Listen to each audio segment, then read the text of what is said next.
Booyaka, booyaka, NE8. That's where What Culture's from. I'm Kenny McIntosh, worst intro ever, joined by Adam Blompier, but we are joined by one of the biggest stars in pro wrestling, and in Royal Rumble weekend, a Royal Rumble winner himself, Rey Mysterio. Ray, thank you very much for joining us. No, on the contrary, thank you guys for the invitation. I'll tell you what, man, I don't think nobody has ever topped that record.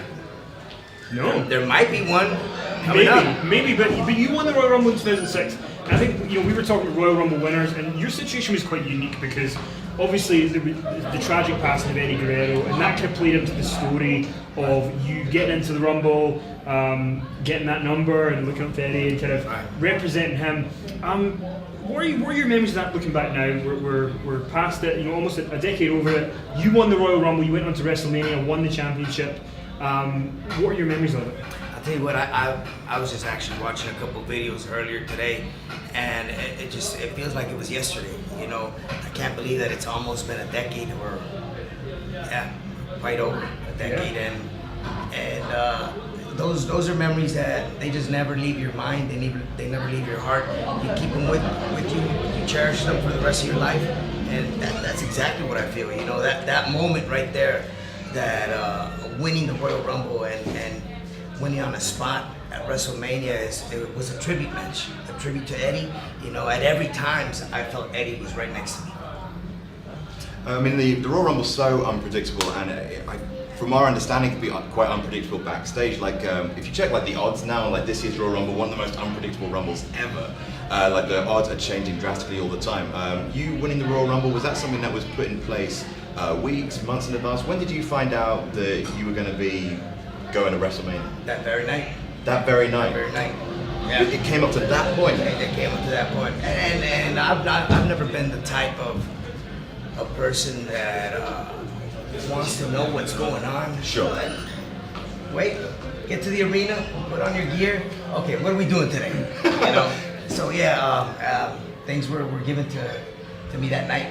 Wow, that's which I think is good, because now sometimes a lot of things leak out and you can't get a good show on TV without fans already knowing what's going to happen. I mean, speaking of news leaking out, I think the one question that we would be remiss if we didn't ask you, because every fan wants to know, how's the relationship with WWE, and is a potential return on the horizon? I mean, you're probably not going to be in the Rumble tomorrow, but you never know. You never know. Yeah, Anything can happen in the WWE. But how's things going with you and incredible. I never left in bad terms, and there's no bad blood on either side.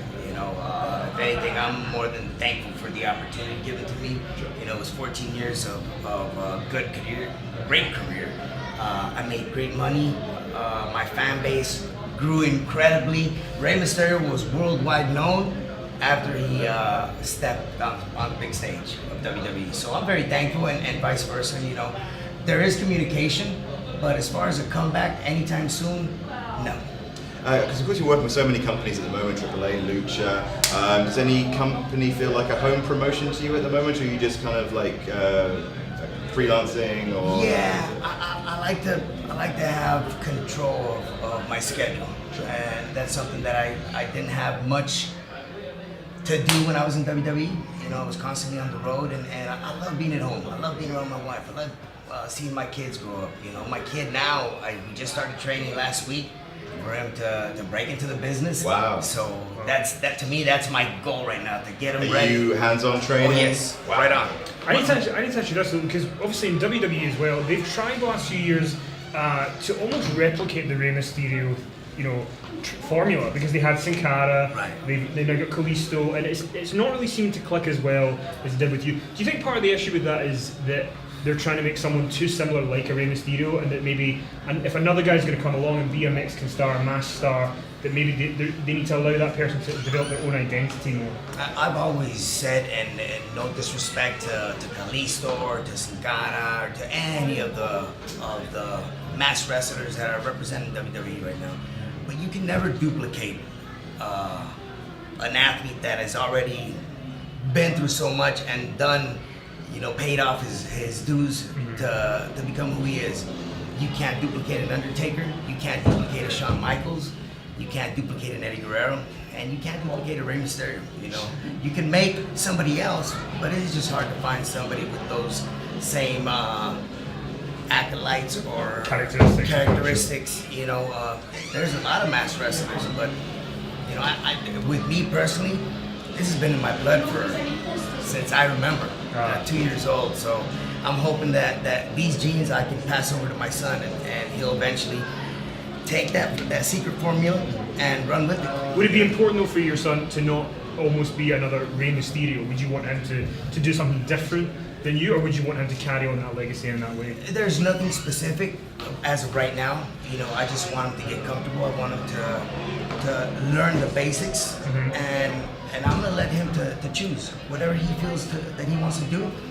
The freedom is there. Now, Adam did mention the Royal Rumble. Now, last year, for people who watch the What Culture channel, we spoke to AJ Styles, and I don't want to badmouth AJ Styles to you, but he lied to us. Like, we asked him, we were like, "Are you going to be in the Royal Rumble?" And he was like, "No, I'm not going to." So we are currently, it's Saturday night. Now, technically, it's Friday. You could get on a plane. And you could still get to San Antonio in time. Would you be open, generally, to the idea of making some sort of shocking return? No, definitely not. Definitely not. I'll tell you what, tomorrow though, I will be in San Diego, back home. Okay. Yeah, I might catch the replay of the Royal Rumble.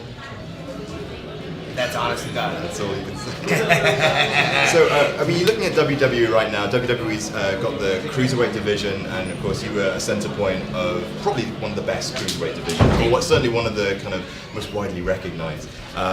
What do you see, like, have you seen much of the WWE Cruiserweight division? Now, how do you think like they can maybe like improve it? Because at the moment it's not quite been grabbed with both hands, maybe.